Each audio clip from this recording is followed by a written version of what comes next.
Good afternoon, everyone. I can't believe I'm saying this, but I'm here today to read the final chapter of Brightstorm so that we can find out what's going to happen, if these children are going to have a happy ending or not. We're really proud of you for all the work you've done on Brightstorm so far, but it's not just us that's proud of you, because Vashti Hardy, the author, has actually also tweeted to say congratulations, that we're going to be sharing so that your parents can show you. We'll put it on our Facebook page and we'll also share it with you when you're back at school. So I'm going to read the final chapter, chapter 31, Home. Many weeks later in Luntown, the Aurora was playing at being a house once again. There was still only one floor, but Maudie was busily drawing up the second tier along with Harriet and Welby. They were taking a break in the library when Felicity walked in barefooted, carrying a toppling tray of tea and marsh cakes.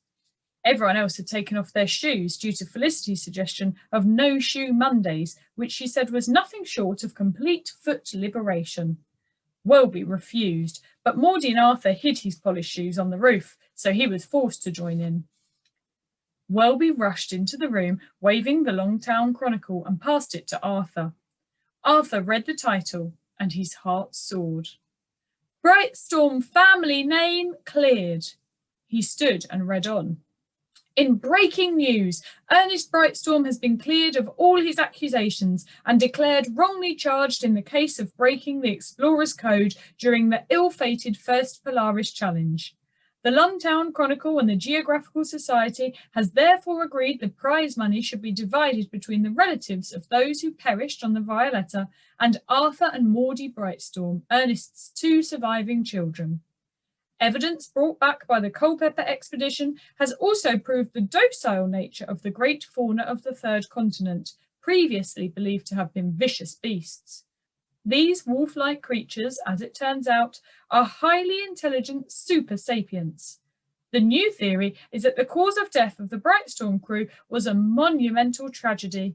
Ingestion of a poisonous herb, which the cook mistakenly added to the crew's meal. The poisonous cakes were thought to be avoided by Ernest Brightstorm on account of his egg allergy. With his crew deceased, Ernest Brightstorm went forward alone and succeeded in reaching South Polaris.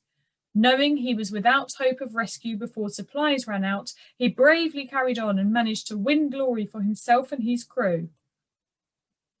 So, Eudora still gets away with it, but at least we get some of the reward. That'll certainly help with repairs, said Maudie.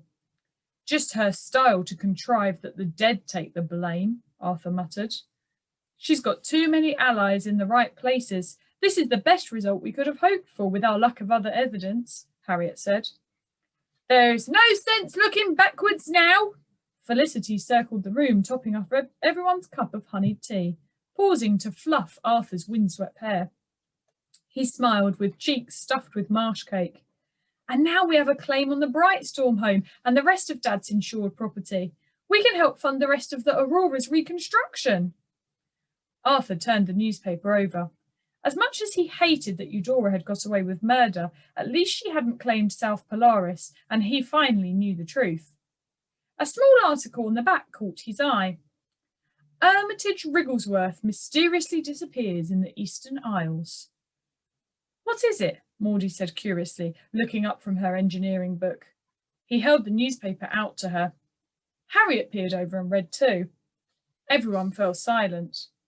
Arthur lifted the cuff of his shirt with his iron fingers and looked at the Brightstorm moth, newly tattooed on his left wrist in fire red and gold.